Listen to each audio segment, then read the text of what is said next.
मलबा ही नजर आता है और ये हमास के ठिकाने जिस पर लगातार इजराइल हमले कर रहा है और ये नेस्तनाबूद होते जा रहे हैं। और हमारे सहयोगी प्रदीप दत्ता युद्ध भूमि में मौजूद हैं, जो आप तक हर एक जानकारी पहुंचा रहे हैं। क्या जानकारी दे रहे हैं, जरा सुनिए। जवाबी कार्रवाई की जा रही है इजराइल की तरफ से। अब जो खबर आ रही है, अल फुरकान का इलाका है, अल फुरकान का इलाका गाजा के पास पड़ता है। यहाँ ये वो इलाका है जहाँ से अल हमास अपने पूरे काम की तैयारी करता है कि किस तरीके से उसे एग्जीक्यूट करना है और कहाँ पे उसे अटैक करना है। उस पे 200 से ज्यादा सॉटीज की गई है, टारगेट किया गया उस इलाके को, क्योंकि लगातार गाजा पे हमले किए जा रहे हैं। लेकिन वही कुछ ऐसे शख्स भी हैं जो कहते हैं कि आम शहरियों को उसकी वजह से नुकसान हो रहा है। लेकिन हमने देखा है कि जब से ये हमले शुरू हुए हैं हमास की तरफ से, पिछले शनिवार को जब शुरू हुए थे, सुबह 6:30 बजे जब लोग उठे थे, एक सायरन की आवाज़ सुनाई दी थी। उसके बाद से 5000 के करीब धमाके हुए थे, क्योंकि 5000 रॉकेट दागे गए थे। हमने देखा कि बेंजामिन नेतन्याहू और अमेरिकन प्रेसिडेंट जो बाइडेन लगातार एक साथ बातचीत कर रहे हैं। तीसरी बार जब बातचीत हुई थोड़ी देर पहले, जो आप सुनवा भी रहे थे, उन्होंने कहा कि ये हमास के जो आतंकवादी हैं ये आईसिस से भी ज़्यादा खूंखार है। जिस तरीके से इन्होंने लोगों के सर काट दिए, जिस तरीके से उन्होंने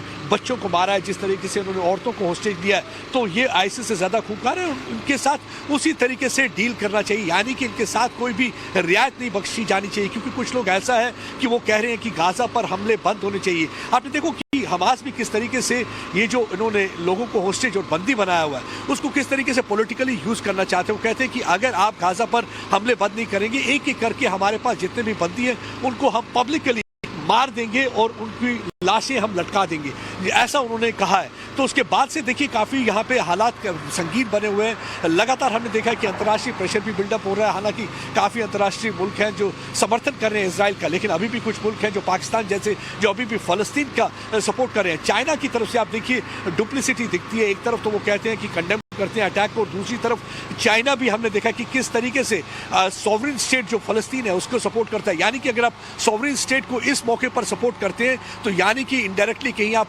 हमास को सपोर्ट करते हैं, क्योंकि चाइना हमेशा चाहता है कि अपना इन्फ्लुएंस रहे। कभी भी चाइना नहीं चाहता था कि जो सऊदी अरब और इजराइल के बीच में नॉर्मलाइजेशन और रिलेशनशिप, क्योंकि जिस तरीके से इनके रिश्ते ठीक होते नजर आ रहे थे। हमने देखा कि किस तरीके से अब्राहम अकॉर्ड हुआ था, जिसकी वजह से यूनाइटेड अरब अमारात की बात करें, बहरीन की बात करें, तो इजराइल एक अच्छे रिलेशन हो रहे थे। अब सऊदी अरब और इजराइल के रिश्ते भी सुलझाने की जो चल रही थी बातचीत, वो भी लगता था कि नॉर्मलाइज आ रहे हैं। इसी वजह से लगता है कि हमास से अटैक किया। और दूसरा चाहता नहीं है कि कुछ यहाँ पे मुल्क हैं, वो चाहते नहीं है कि यहाँ पे मेडिटेरेनियन इंडिया और अरब कॉरिडोर बने, क्योंकि अगर वो कॉरिडोर बनता है तो यानी कि बॉम्बे में अगर कोई चीज़ हम शिप में रखते हैं वो जल्दी से जल्दी शिप रूट और ट्रेन रूट से इजराइल पहुँच सकती है। तो ये जो चाइना का जो बेल्ट कॉरिडोर है, बेल्ट रोड इनिशिएटिव,